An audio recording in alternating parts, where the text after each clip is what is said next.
Okay, so we are working on art section 4, pages 84 to 97 in your art packet.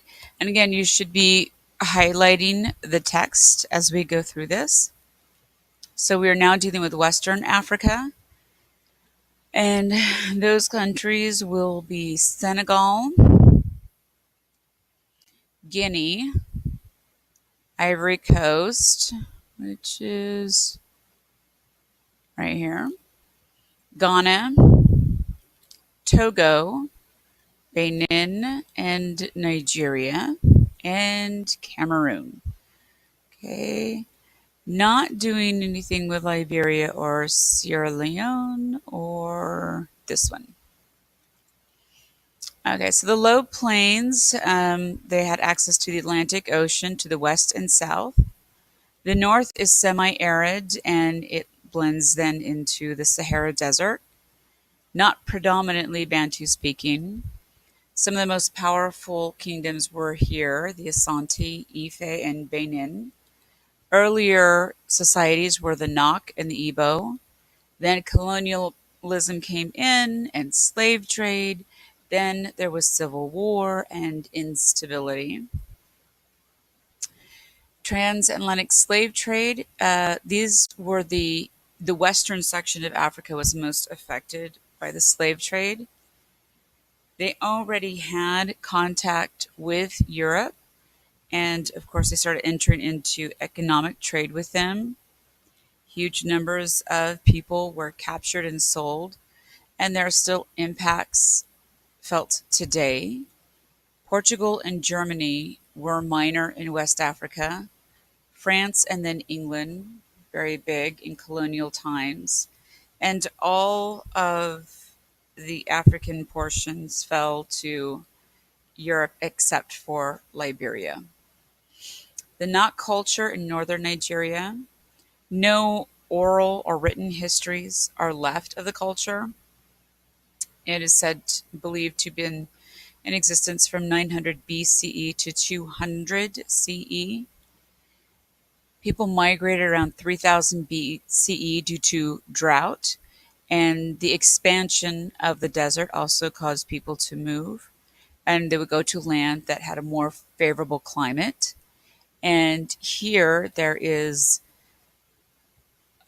monsoons, so they have water for 7 months of the year. They were Neolithic and evolving.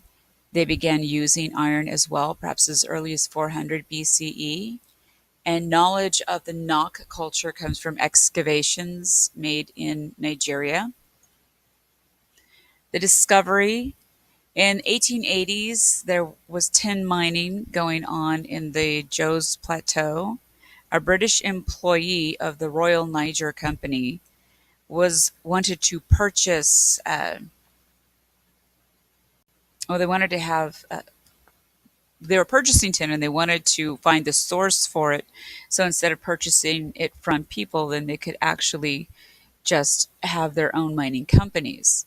So they started with these expeditions into northern Nigeria, led by Henry William Laws, an Englishman, and they did find a huge ore deposit. And they started a tin smelting industry on the sheer hills of the Jos Plateau. And this would be an area around the village of Nok. While mining, remains were turned up, stone tools, terracotta fragments, and the first intact sculpture found was in 1928 by Colonel J. Dent Young. It was a small terracotta head. There were more discoveries, and Bernard Fagg started studying knot culture. In 1940, he was a cadet administration of mining. And in 1942, he found the Gemma head at a mine at Gemma, which is 25 miles north of Nok, discovered between 1943 and 45 as the Nok series. Bernard Fagg makes sure the miners alert him as soon as they find anything.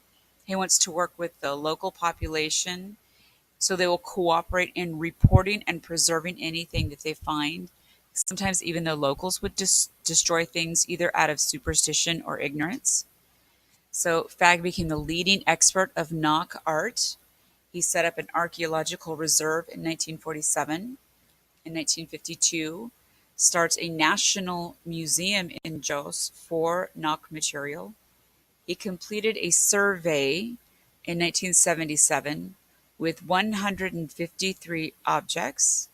These are now owned by the museum, and more objects were found up to the 1970s. The Republic of Nigeria is considered the cradle of the first important tradition of figurative sculpture of sub-Saharan Africa. For the Nok, again between 1000 BCE and 1000 CE, the things that they discovered were from a few inches to almost life-size forms. They were coil built, which means that you would just kind of layer a coil of clay on top of another. The local clay was mixed with rock or grit to strengthen it, and these figures were hollow except for miniature pendant heads, or just miniature pendants that were found. Of these structures, heads, limbs, they would be separate, and then they would take the separate pieces and put them together. On them, you would also find hair bead necklaces, which would be added later. The larger structures would be built up around a wooden structure, and then when it was fired, often then the wood would just burn away. And they would smooth the surface with a slip of ochre or mica schist. They would burnish it with a pebble, polish it. There were a wide range of social and economic life depicted in these figures. They could be religious, they could be of ceremonies, they could be day-to-day activities. They were of rulers, priests, high-ranking officials. Some of the heads had elaborate hairstyles and costuming. They weren't used for funerals and they weren't found in tombs or with human remains, but they would be used in religious ceremonies and shrines. There is, again, limited knowledge, and much was lost of the culture, again, because there is no written history. The items do share characteristics. The eyes are often seen as a segmented circle. There would be triangular forms, if you notice right here. They would have strong brows, and something that's very distinctive would be the pupils, nostrils, lips, and ears, very distinctive ears, often pierced. Hair would be detailed, and items might be found in a variety of positions.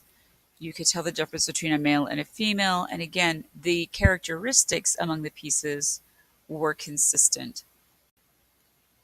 So, sculpture were cylindrical. They would be in relief. So, if you notice, relief means that it is then projecting outward. So, this particular piece, the Nok culture, in first century. Um, Here we have in this piece a series of narrative scenes in high and low relief. This is high relief, this would be low relief. We see mothers with kids, we see everyday activities, we see them processing grain or carrying water or cooking. These scenes themselves are loosely connected, just showing everyday life. Up top, we have six larger figures, three men, three women. Their arms are raised and they are holding a snake. And the head of the snake is missing, it has been damaged. Again, we see stylized eyebrows and eyes, exaggerated lips, and flared nostrils. We see beaded necklaces. The function of this particular piece is unknown. It is hollow. It may have been mounted. It is now at the Musée du Quai Branly, but it is believed to be a model of symbol of fertility because of the snake. The snake in much of African culture is connected to agriculture and maternity. Okay, and that will be this piece for the day.